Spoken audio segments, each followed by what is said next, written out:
Hola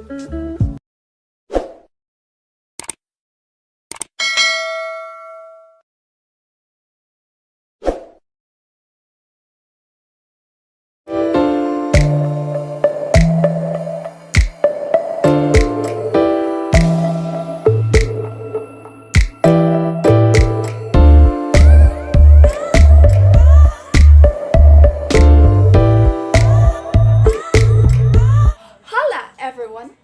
I am Janeline A. Incardes, a second-year BE Ed student. For today's video, we will be talking about one of the interesting topics, especially if you're an aspiring educator just like me. So stay tuned, just relax, and learn from this. It is well documented that education is a human right and necessity in modern societies, especially in emergencies and post-conflict relief situations. It is also known that transformation can happen through authentic, learner-centered, and quality education, hence making education as an important tool for change.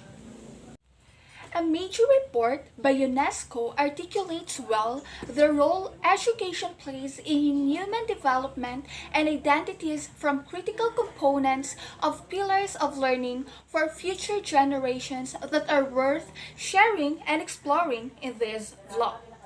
UNESCO is the United Nations educational, scientific, and cultural organization that seeks to build a peace through international cooperation in education, the sciences, and culture.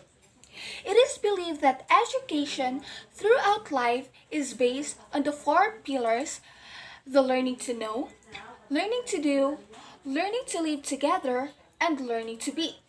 First, let us talk about the learning to know.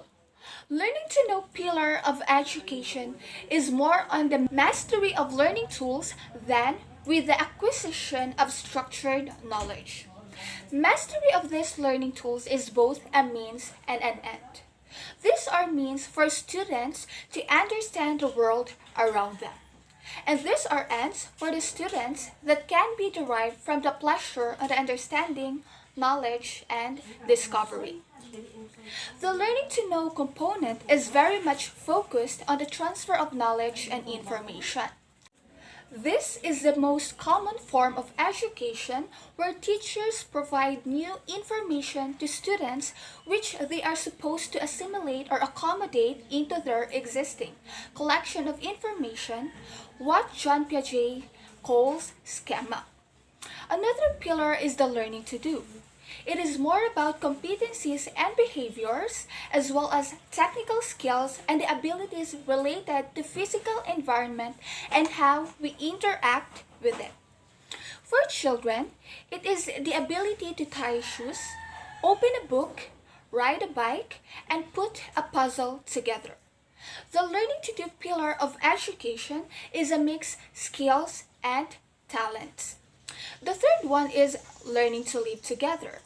This pillar of education teaches students about human diversity. It instills them awareness of the similarities and interdependence of all people. Learning to live together requires a collective approach where government officials, policymakers, non-governmental organizations, and religious leaders spread the message about living with the other, starting with differences in the immediate local community. In addition, in learning to live together, schools should promote social awareness, acceptance, and respect. The spirit of empathy encouraged in schools. It has a positive effect on young persons' social behavior for the rest of their lives. And lastly is the learning to be pillar of education. It goes beyond all three that includes the spiritual learning where one needs to feel safe to explore their state of mind in relation to self and others.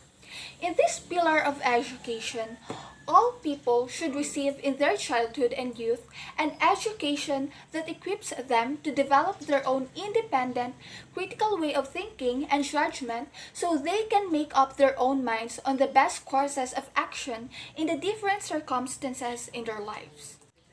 Those pillars of education that was mentioned earlier, which are the learning to know, learning to do, learning to live together, and learning to be, are intended important in general way that this forum acquires on how are we going to position ourselves in front of our audience and how to stay in command inside our specific area. Moreover, the four pillars of education contribute to lifelong learning in a significant manner. So that would be all for the UNESCO 4 Pillars of Education. Thank you so much for watching and have a great day.